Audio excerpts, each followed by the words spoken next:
ஸ்ட்ராங்கான ஒரு கண்டஸ்டன்ட். நீங்க வந்து இங்க கலந்துக்கிட்டதுல நாங்க ரொம்ப பெருமைப்படுறோம். வாழ்த்துக்கள் உங்களுக்கு. Thank you sir, thank you so much. வீட்டுக்கு அவ்வளோதானா? நிஜமா தானா? ஓகே.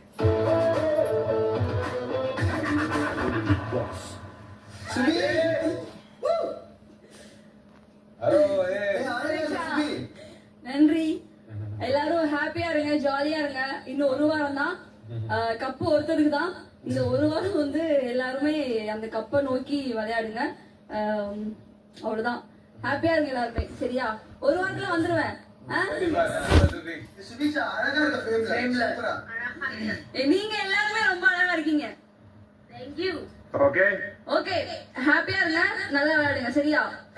யாரு டைட்டில் வின் பண்ணாலும் ரொம்ப ரொம்ப ஹாப்பி. நல்லா விளையாடுங்க எல்லாருமே. ஓகே, நான் உங்களை மீண்டும் அடுத்த வாரம் சந்திக்கிறேன். உங்களுக்கு ஒரு டாஸ்க் இருக்கு. பிக் பாஸ் உங்களை வழி நடத்துவார். ஓகே, உங்கள் அனைவருக்கும் வாழ்த்துக்கள். முக்கியமான விஷயம், பணப்பெட்டி இருக்கு. தனியா பிளான் பணம் இல்ல இருக்கு. சபரே பணப்பெட்டி இருக்கு.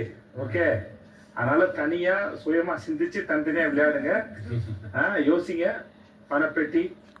ஓகே, இப்ப அடுத்து என்ன பண்ணணுங்கிறத பிக் பாஸ் சொல்லுவாரு. உங்களை நான் அடுத்த வாரம் சந்திக்கிறேன். Bye bye. Okay, bye Subi. I'm really proud of you and all the best. Happy for you. Beatbox later பண்ணிட்டு போங்க.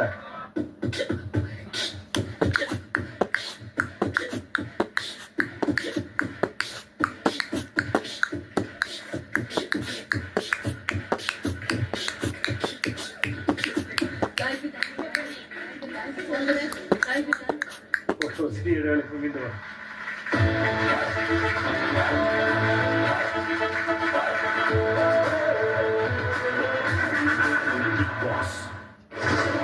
நம்ம பெர்ஃபார்மர் யாரு? அதுதான் யோசனை பண்ணிருங்க. என் பக்கம் நியாயம் இல்லாம சில விஷயங்கள் நான் தப்பா பேசியிருந்திருக்கலாம். மிகையான இங்க அழுதும் போது அவங்க உச்சுன்னு சொன்னது உண்மைதானே. திவ்யா பண்றதுலாம் நியாயம், அதான் வரையறை. நியாயன்றதை தவிர்த்து இந்த கேம்ல வந்து ஒருத்தர் ஓப்பனிங்ல வந்து நின்று ஃப்ராடுன்னு சொல்றதுக்கு உனக்கு அந்த இது இல்லைன்ற மாதிரி அவர் சொல்றாரு. நீ இப்போ வேற எதனா வாதம் வச்சு கேட்டுருக்கலாம் அப்படின்ற மாதிரி அது பேசுறதுக்கு தான் உண்மையில இருக்கிற ஒரு தப்பா நான் நினைக்கிறேன். அவங்க டீம் நினைச்சிருப்பாங்க இல்லையா? ஒருத்தன் அதை பண்றான், அது பண்றான்னா அது எவ்வளவு புண்பட்டு பண்ணான்னு ஒண்ணு இருக்குல்ல. அது பண்ணாதான் புண்பட்டாலும் சாண்ட்ராவை எவ்வளவு புண்பட்டு பண்ணாலும் அப்போ பாரு பண்ணது நியாயம் ஆயிருமே. இல்ல பாரு பண்ணதுக்கு இல்லைங்க. இல்ல அப்படி சரி, அந்த வார்த்தை நான் பயன் பிரயோக